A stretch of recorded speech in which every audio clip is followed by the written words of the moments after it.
It is night, and the house is asleep. A young woman of 18 comes down the stairs without a sound. She leaves behind the great gate, the one for visitors and suitors, and pushes open a side door. She carries a dark mantle and a palm, blessed that same morning.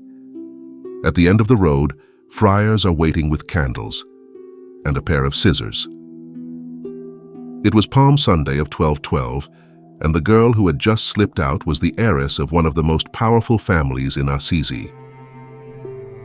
Inside the chapel, someone lifts the scissors. What is heard then does not sound like a ceremony. It sounds like metal against hair. When it is over, there are golden braids on the floor, and nobody bends down to pick them up. A few days later, her family came for her. There were pleas first, and threats after. She answered without raising her voice, because the cut hair had already said everything. The men went home without her. And that was only the beginning. That girl was about to ask Rome for something no monastery ever asked for. Not lands, not revenues, the right to have nothing. A tiny, scandalous request that would cost her 40 years of fighting. A pope offered to release her from her promise. She said no. Her name was Clare of Assisi. To understand what pushes an heiress out through that door, we have to go back to the city where she was born, when a family name served as a shield and as a target. Central Italy, at the turning point between two centuries. Assisi climbs the slope of Mount Subasio in steep streets of rose-colored stone, bristling with towers. Each tower is a noble family watching all the others. Below, in the piazzas, merchants count new coins and dream of new power. Above, knights guard shields, lineages, and old grievances. The entire city, the entire age, is learning to measure people by what they possess. In that world, beside the Cathedral of San Rufino, in one of the noble houses in the upper part of the city, a girl is born around the year 1193. Her father, Favahrone de Offreduccio, is a knight of the great families of Assisi. Her mother, Ortolana, is a woman of deep faith. She has made pilgrimage to Rome, to Santiago de Compostela, and even to the land where Jesus walked. She has returned with her gaze transformed. The daughter is given a name that sounds like a promise: Chiara, Clare, bright. That light knows darkness soon enough. In 1198, the people of Assisi rise against the nobility. They tear down the fortress of the Rocca and assault the houses of the great families.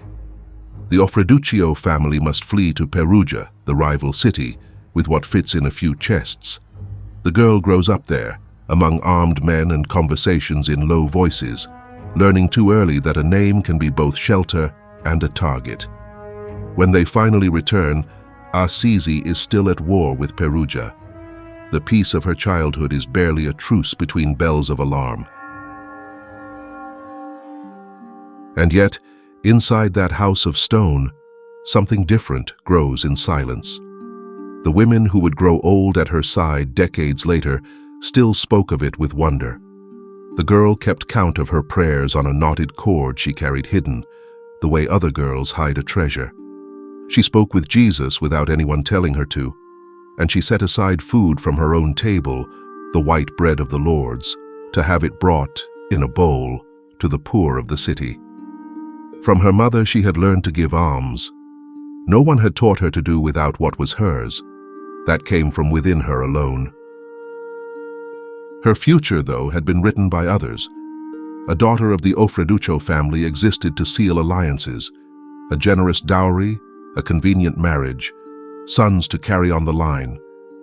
In the house there were looms and cloth dyed green and red, embroidered belts, fine linen veils.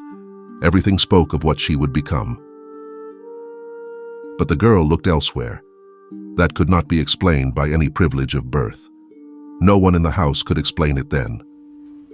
Meanwhile, down the street, in that same city, A young man older than she was about to make her understand. He was the son of a merchant, and he sold the fine cloth that families like Clares bought. No one beyond Assisi yet knew his name. Soon there would be no one who did not speak it. Francis. A few years later, the merchant's son was the scandal of Assisi. He had stripped himself of everything, even his clothes, before the bishop and half the city, to give them back to his father. Now he wore a tunic of rough cloth, rebuilt ruined churches with his own hands, and called lepers his brothers. Some thought him mad, others were beginning to follow him. And when he spoke of God, even those who mocked him fell silent for a moment. Among those who heard him was a girl of 17 from the upper part of the city. What Francis preached was not a new doctrine. It was the gospel, as it had always been, spoken as though it had just happened, that the Son of God had chosen to be born with nothing and to die with nothing, that the poor Christ was the hidden treasure worth selling everything to find. The girl who had hidden bread in a bowl heard, for the first time spoken aloud, her own secret.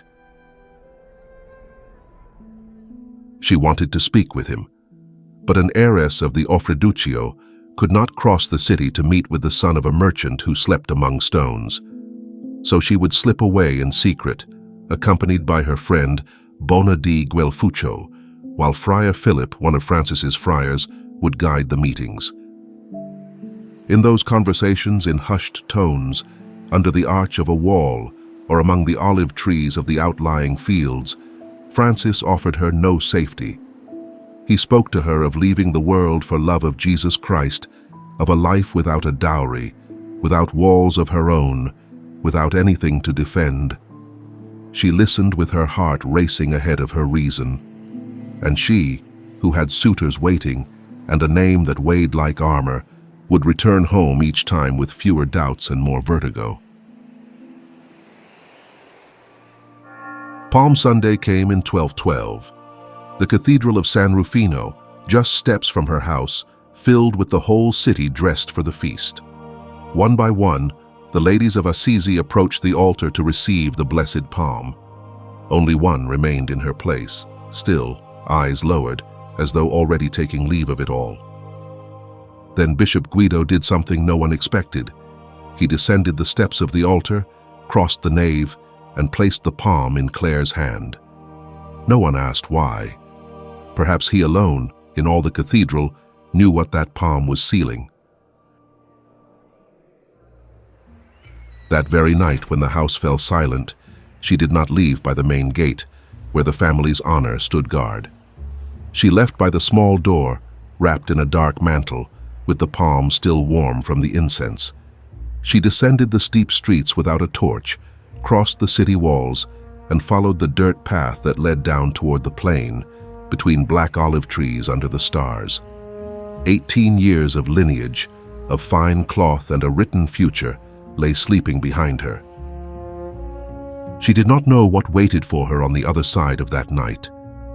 She knew whom she was going to find, and below, among the holm oaks of the plain, a response was already trembling. Small lights kindled beside a tiny chapel, candles of friars keeping vigil.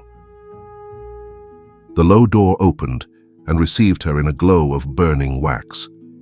Inside, the Porziuncola was barely 4 walls of rough stone and an altar. The friars formed a semicircle with candles in their hands, and the forest held its silence around them. No one spoke grand words. Before the altar, the young woman took off her mantle, and the feast day dress shone for an instant in the light of the candles. For the last time. Then Francis took the scissors. In the silence of the chapel, the smallest and most final sound of that night was heard. Metal cutting through hair. The golden braids, undone, fell onto the stone, strand by strand, still golden in the light of the candles. No one gathered them in that moment. They lay there, on the floor, the way an entire life is left behind. Then they clothed her in a tunic of rough, undyed cloth, a cord knotted at her waist, and a dark veil over her shorn head. There was no dowry, no order, no monastery waiting for her. That night she ceased to belong to a lineage and began to belong to the poor Christ, and that belonging was, for now, her only home. But a woman could not live among friars, and Francis had no place for her yet. That same night they brought her to the Benedictine monastery of St. Paul of the Abbesses, near Bastia, in the plain. There, within days, it caught up with her, what she had left sleeping in Assisi, the men of her house, determined to bring her back. First they pleaded, then they threatened. They spoke to her of dishonor, of the family name, of the marriage that awaited her. She resisted without returning a single harsh word, firm as they had never seen her. The shaved head beneath the veil said what no longer needed saying. The men returned to Assisi empty-handed, and she moved soon after to a quieter refuge, Sant'Angelo dei Panzo, a hermitage of nuns on the slope of Mount Subasio, among oak groves. 16 days after the flight, someone called at the door of Panzo. It was Catherine, her younger sister, 15 years old. She had made the same journey, alone, to ask for the same life. And this time, the family did not come to plead. San Damiano kept the memory of that morning forever. The armed relatives, with Uncle Monaldo at their head, burst into the hermitage to tear the girl away and drag her off. They seized her, pulling her down the slope, and suddenly that slight body became heavy as the mountain stone, impossible to move for so many men together. Monaldo raised his arm to strike, and his arm went rigid, seized by pain. They released the girl and departed. Her sister picked her up from the ground, embraced her, and no one ever came to claim her again. Francis cut her hair too, and gave her a new name, Agnes, like the gentle lamb that no one could drag away. A home was still needed. Francis had it ready all along without knowing it. San Damiano, the small ruined church that he himself had rebuilt stone by stone in the early days of his conversion, on the slope among the olive groves, on the outskirts of Assisi. There the two sisters settled. Bare cells, a low-beam dormitory, straw mattresses, a walled garden, and below, the Spoleto Valley opening like a promise. Neither of them would ever own anything again, and neither of them ever looked back. They were not alone for long. Other women from Assisi began to knock at that door, noble and simple, young and widowed, drawn by a life that offered nothing and gave everything. With the years, even Ortolana, the mother, now a widow, would cross that threshold to live under the obedience of her own daughter. The community of the poor Clares was being born, without proclamation, in silence. Around her 21st year she had to accept, by pure obedience, what she had never asked for, the title of abbess. She bore it in her own way, more as a mother than as a ruler, serving before commanding. And an early memory of the order records that by then she had obtained from Pope Innocent III, by word of mouth, something no monastery had ever asked for, the right to own nothing, not even in common. Because everyone petitioned Rome for protection, lands, secure revenues, she asked for the opposite. And that petition, so small and so scandalous, would cost her 40 years of struggle. The community grew. The fight for the meaning of poverty was only beginning. Rome did not take long to notice that house. In 1219, Cardinal Ugolino of Segni, protector of the new monasteries of poor women, drew up for them a rule in the Benedictine manner, prudent, ordered, designed to endure centuries. Clare accepted it out of obedience, but the text was silent on the one thing that mattered to her above all, the right to own nothing. For the lawyers of the Curia, a monastery without revenues was an imprudence that needed correcting. For her, a monastery with revenues was something else, not what she had promised to the poor Christ. She did not break with anyone or raise her voice. She kept her conviction as one keeps a coal beneath ash, neither extinguishing it nor showing it, and waited as long as necessary. In the summer of 1225, that coal gave warmth to another. Francis arrived at San Damiano sick, worn down, nearly blind. His eyes, raw with sores, could bear the light of day no longer. 13 years had passed since the night of the scissors, and now it was he who needed shelter. The sisters prepared a small reed hut for him beside the monastery, and Clare tended him as one tends a father and a friend, with silence, with cloths of water, with food he scarcely touched. And there, in the darkness of those eyes that could no longer see, was born the most luminous song of his century, the canticle of the creatures. Brother sun, sister moon, sister water, humble and precious and chaste. The man who could not look upon the world blessed it entire from Clare's garden. The enclosure that seemed barren had given soil to song. A year later, on the 4th of October 1226, Francis died at the Porziuncola, on bare earth, as he had lived. And the procession bearing his body toward Assisi turned aside from the road and climbed to San Damiano. The grille of the monastery, the one that separated the sisters from the world, opened wide, and through it passed, on a bier, the friend. The poor Clares saw him for the last time. They kissed his hands marked with the wounds. They wept without outcry, as one weeps in a poor house. Clare stood at the front, holding her daughters, and held by no one. She was about 32 years old. She had 27 years left to live, all of them without him.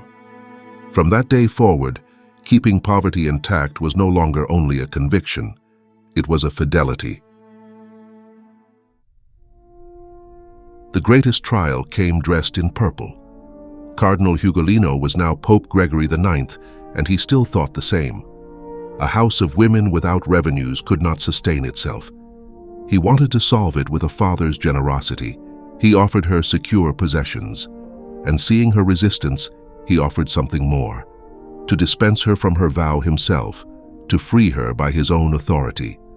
Clare's answer was engraved forever. I do not wish in any way to be dispensed from the following of Christ. Before that firmness, the Pope yielded.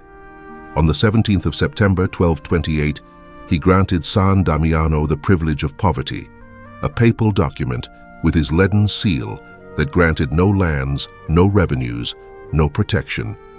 It granted the right to own nothing. And daily life began to show that this folly could stand. Years later, the sisters who grew old at her side would tell it again and again, the morning when there was only one loaf for 50, and the mother ordered it broken and blessed, and they all ate until full.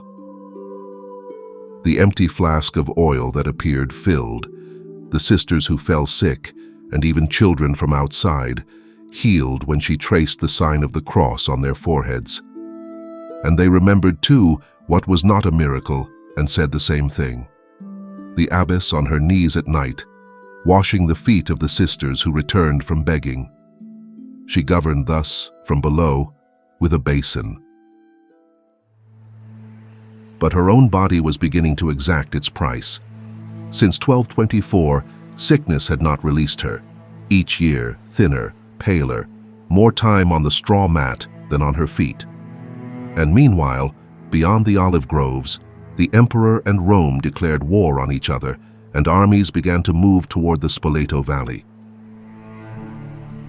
And yet her voice had never reached so far as in those years. In 1234, a messenger brought news to the grille from Bohemia. Agnes, daughter of the King of Bohemia, sought in marriage by the emperor himself, had said no. She had built with her dowry a hospital for the poor, had founded beside it a monastery of poor Clares, and had entered herself, a princess, to live with nothing. Now she sought counsel, and she sought it in Assisi. Clare wrote to her, 4 letters over nearly 20 years, the most intimate thing that flowed from her pen. She taught her to gaze upon the poor Christ as one gazes into a mirror. Place your mind before the mirror of eternity. Place your soul in the brilliance of glory. Place your heart in the figure of the divine substance and transform your entire being through contemplation into the image of the Godhead itself. In the last letter, she would call her the half of her soul. A woman who barely left her straw mat wrote with ink and parchment across more than 1,000 miles to guide a princess. Her cell had no walls inward. But the war that circled the valley came to her door at last. The Emperor Frederick II and Rome were locked in open war, and among the imperial armies served Saracen mercenaries feared throughout Italy. In September of 1240, a company fell upon San Damiano. They leapt the wall, entered the cloister. The shouts reached the cell where the mother, sick now for 16 years, could barely move. Those who were there never forgot it, and they always told it the same way. Clare asked to be carried to the door before the invaders. She had the small silver and ivory box brought, the one where the Blessed Sacrament was kept. There was no other treasure in all that house. Held up by her daughters, she prostrated herself before Christ present in that small portion of consecrated bread and prayed for the sisters whom he had entrusted to her.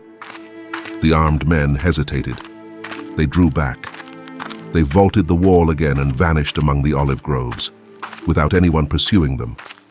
Not a sword drawn, not a drop of blood. A dying woman on her knees had been enough.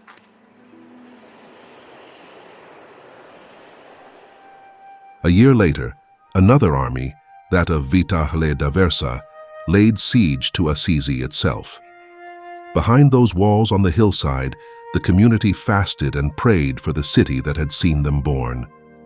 The siege lifted without Assisi falling, and the whole city attributed it to the prayer of the poor women of San Damiano. It never forgot that debt. The next blow came not from an army, but from Rome. In 1247, the new Pope, Innocent IV, a great jurist, imposed upon the monasteries of poor Clares a rule written by him, which permitted holding goods in common. It was, once again, prudence against the promise. Clare was 53 years old, half of them spent in sickness, and had no intention of yielding. Her answer was the boldest of her entire life. If no rule said what she had promised to Christ, she would write it herself. No woman had ever seen her own rule approved by the Church. From her straw mat, word by word, she composed her own form of life. Absolute poverty, without possessions even in common, work of the hands, silence, tenderness among sisters. Everything learned from Francis, set down at last in writing so that no one could erase it. Christmas Eve came in 1252, the last she would see. The sisters went down to the choir for the office of Christmas. She had no strength even for that. Alone in the dark cell, she grieved before the Lord that she must miss the feast of his birth. The monastery kept the memory of that night forever. From her bed, Clare saw and heard the Mass that the friars minor celebrated in the Basilica of St. Francis on the other side of Assisi. The chants, the lights, the altar, as if distance had folded itself through love for a sick woman. The woman who had not left those walls for 40 years had seen the distant without moving from her bed. After that night, the sound of the world began to fade, like footsteps moving away. What remains when the body fails and everything seems about to be lost? In that cell, there remained 3 things: a straw mat, a parchment without a seal, and a hope that no longer depended on the body. The rule was still unapproved, and Clare's time was running out. The summer of 1253 came to San Damiano with the white light of August and news that no one expected. The Pope was coming to see her. Innocent IV, the same jurist who 6 years before had imposed on her a rule not her own, climbed the olive-covered slope to the poorest monastery in Italy. The most powerful man in Christendom knelt beside the straw mat of a woman who owned nothing. She asked him the only thing left to ask in this world, that he approve her form of life, the one she had written word by word from her bed. And the Pope, before that gaunt face that had not yielded for 40 years, ceased to resist. On August 9th, the bull was sealed. Solet ahnure. The Church is accustomed to grant what is asked of her with rectitude, a parchment with a lead seal hanging from silk cords, and within it, entire, the rule of Clare. For the first time in the history of the Church, a form of life written by a woman received the approval of Rome. When the document reached her hands, she could barely speak. The sisters remembered afterward that she kissed it and never let it go. She held it pressed against her chest like a mother holding a newborn child. 40 years of waiting fit into that piece of sheepskin. Now she could go. Yet she lingered 2 more days and filled them with farewells. Around her straw mat gathered her daughters and also some elders in brown robes. They were the first companions of Francis, the ones who had held the candles at the Porziuncola the night everything began. The circle was closing. She blessed her sisters, those present and those living far away, in Prague, in Florence, in so many houses she would never see. Always love God and your own souls and all your sisters. Those who kept vigil beside the bed treasured as a sacred thing what they heard in those final hours, and so they told it always. At one moment, they saw her move her lips, speaking very low, as to someone very near. The sisters understood then that she was speaking to her own soul, and that she was bidding it farewell. She was telling it, "Go in safety, my soul, for you have a good escort for the journey. No fear." After a lifetime of letting go, death was only the last small door to pass through in the night. On the other side awaited not darkness, but Christ, the poor bridegroom she had followed since she was 18. And still they heard from her one more thanksgiving, the simplest possible, "Blessed are you, Lord, who have created me." On August 11th, 1253, with the light of August coming low through the single window, Clare of Assisi gave up her soul, without visible agony, without a cry. The sisters, kneeling in silence, saw how the face that illness had sharpened for 29 years fell into a peace that none of them could describe without tears.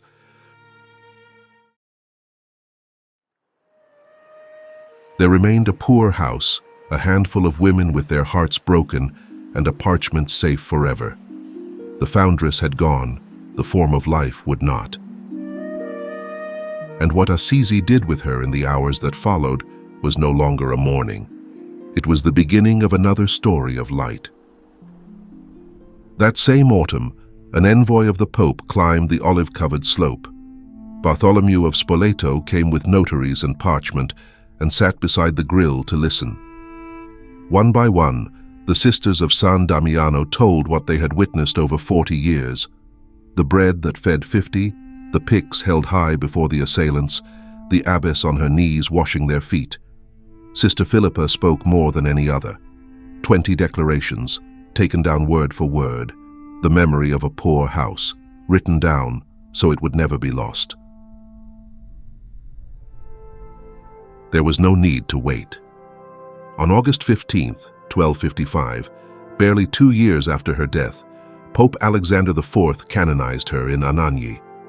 The bull played with her name from the very first line, Clare, clear by her life, clearer still after her death.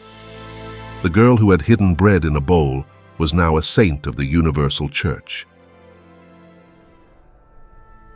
And then the woman who had lived hidden went into hiding once more. In 1260, her remains left the church of San Giorgio for the new Basilica of St. Clare, built in the rose stone of Mount Subasio. They buried her so deep beneath the high altar that no one could reach her. 6 centuries of silence. Meanwhile, Her image took shape on the walls. The panel of 1283, with 8 scenes from her life, the fresco by Simone Martini in the Basilica of her friend Francis. Everyone painted her the same: undyed gray-brown habit, white coif, black veil, the oval face serene. Until 1850, with the permission of Pius IX, Pix opened the sepulchre. The flesh and the robes had turned to dust. The skeleton lay intact. What was hidden came back into the light. Years later, among her relics appeared a parchment in which some wished to recognize the original of that bull, which, the story goes, she held pressed against her chest when she died. Today, her reliquary body rests in the crypt, in a case of crystal and subasio stone, beneath a golden half-light where kneeling worshippers are always present. To the modern world, too, her name came. In 1958, Pius XII remembered the sick woman of whom the sisters told that one Christmas Eve she saw and heard, from her bed, the Mass celebrated far away, and declared her patroness of television, the woman of silence, guardian of the screens. And in 1989, John Paul II canonized Agnes of Prague, the princess of her letters. 7 centuries later, the Church confirmed that friendship which had crossed Europe from a cell with nothing. A life hidden, twice buried, and yet never extinguished. The poor Clares pray today on 5 continents, and the lamp she lit in San Damiano still burns. There remains one last question, the first of all. The question with which everything began remains open. What draws someone to give up everything when they have everything? Clare answered without words. Her answer was to slip out at night through a small door, and to wait 40 years, sick for half of them, for a parchment to grant her the right to own nothing. Her empty hands held the whole of Christ. That was all her wealth. We too live with our hands full, the closet that no longer closes, the screen we cannot set down even at the table, the purchase that consoles an afternoon and weighs on us the next day. How much of what we grip has been closing our hands? She kept hers open to the end. In San Damiano, the light of August still enters each year through the same small window, over the bare stone where there was never anything to steal. 8 centuries later, her form of life still stands. St. Clare of Assisi, mother and lawgiver of the poor Clares, mirror of poverty, patroness of television, pray for us.